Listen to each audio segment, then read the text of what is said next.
Second recording of What If Deku had a Jaeger, part 4. We start out on that beach again, where Deku had just signed off with Ida, and Ida decided to try again, restart his injuries.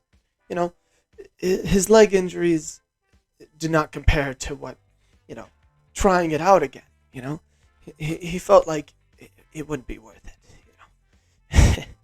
He cautiously steps down, offering one of the brothers to help him. However, they are very reluctant too, till suddenly they get a call. Something coming over the radio. In Deku's ears, he hears,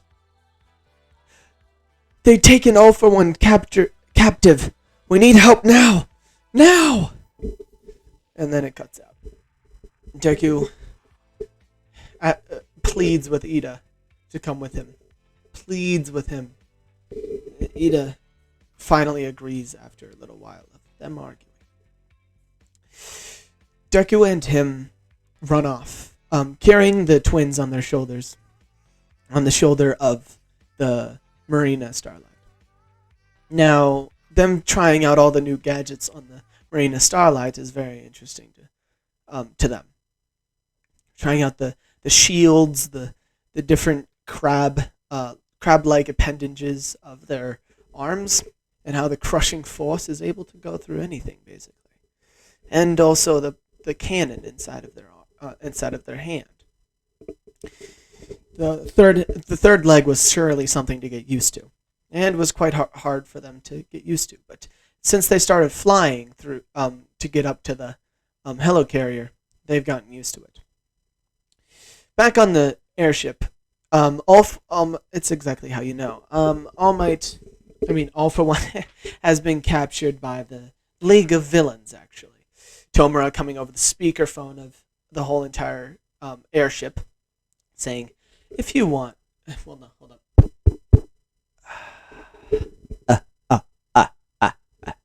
"If you want your precious All for One back, your president back, then you'll relinquish this whole entire base's control over to me. You hear that? Now get off our craft. You have 10 minutes. All the students look at each other, but all basically just nodding. Bakugo and Todoroki both gone in like 2 seconds. And all the students following where they were going. Down to the hangar. Now, all of the heroes, kind of trying to keep them in the classroom, did not notice them getting through because of Midnight actually coming through and sleeping the teacher that was teaching them at the time, saying, go now. I can only keep him asleep for so long." I feel like that was Aizawa. He would have probably told them to just leave and let him deal with it. But Midnight says that she'll come along later. They all go down and find their respective, mechs. Getting into them, they're all launched into the sort of training bay. They kind of rip their way through the hole, making their way to the control tower on the top deck, where they launch different stuff off of it.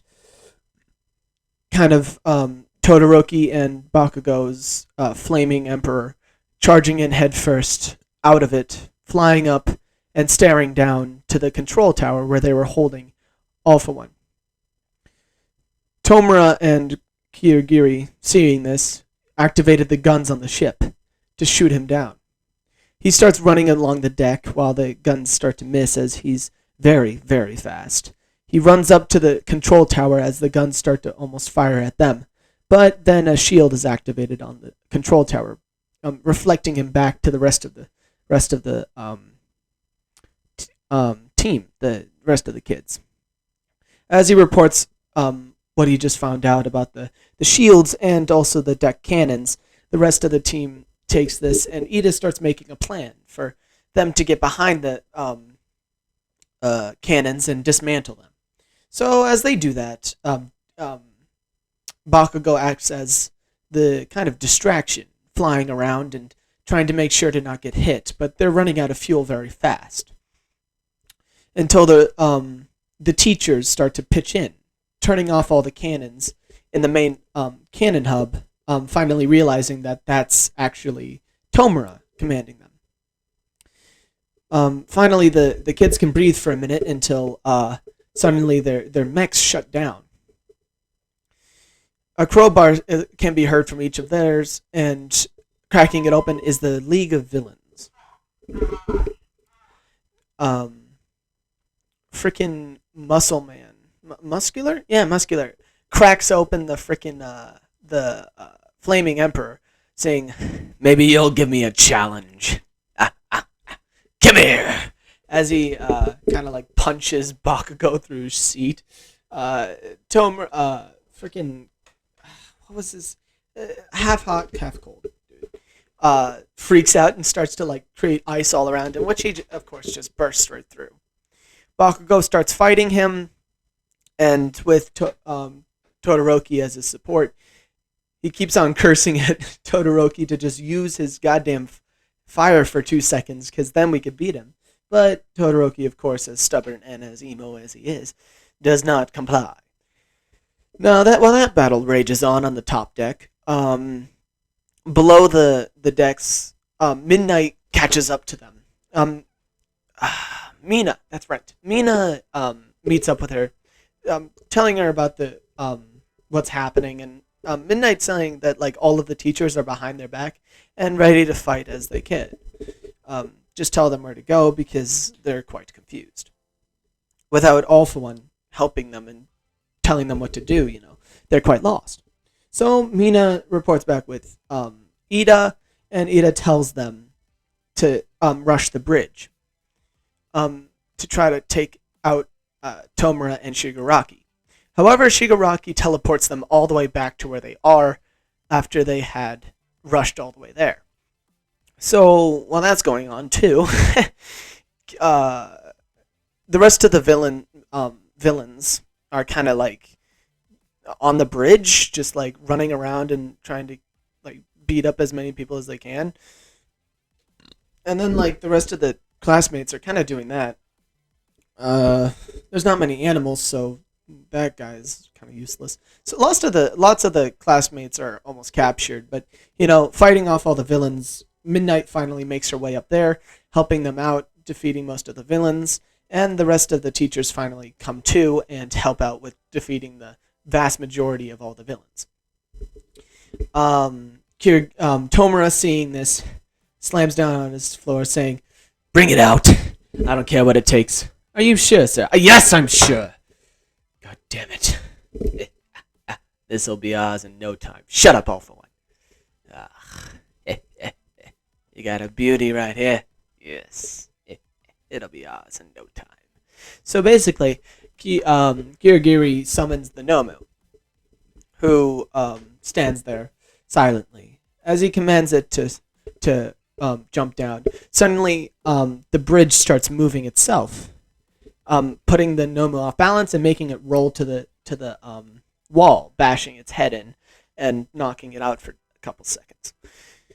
Suddenly, the bridge spins all the way around to look at the Marina Starlight. "The hell is that?"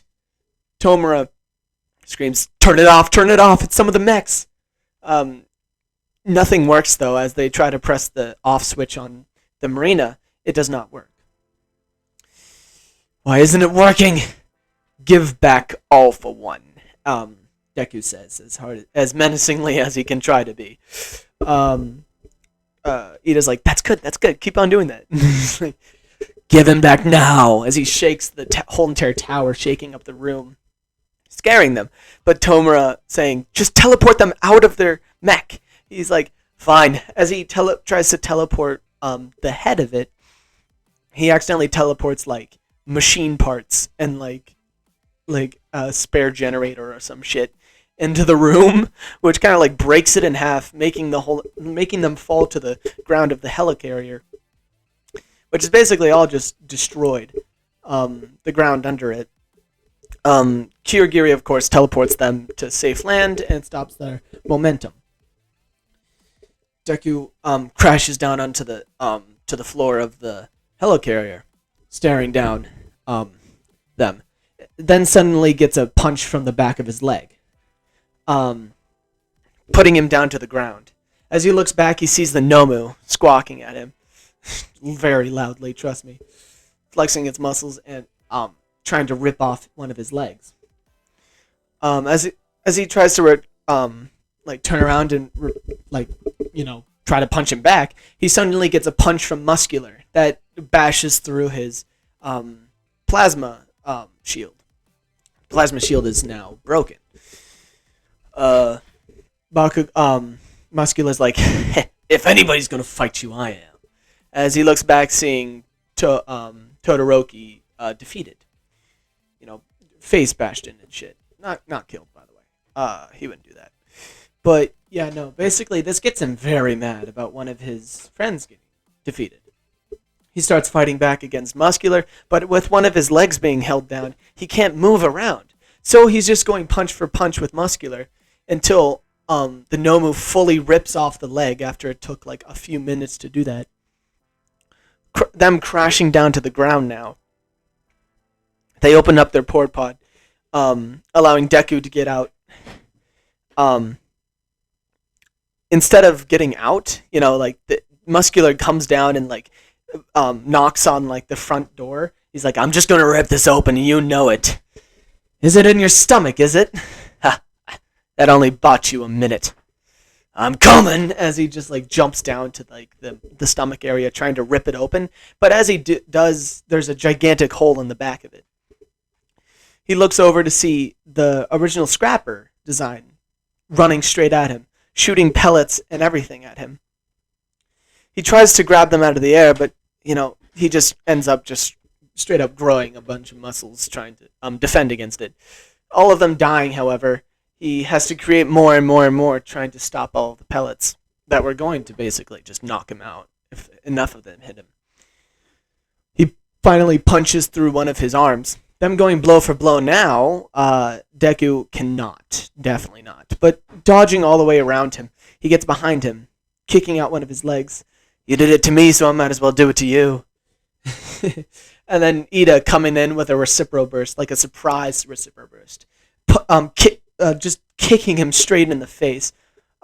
It's just making him like roll and roll and roll, and then bang his head on one of the metal parts, knocking out Muscular, or even killing him. I mean, there's a lot of blood there. Like, they don't even know, so they can't feel bad. But while that's happening, the Nomu comes crashing in, of course, and almost takes out Ida, because he grabs Ida's face and almost smashes it into the ground.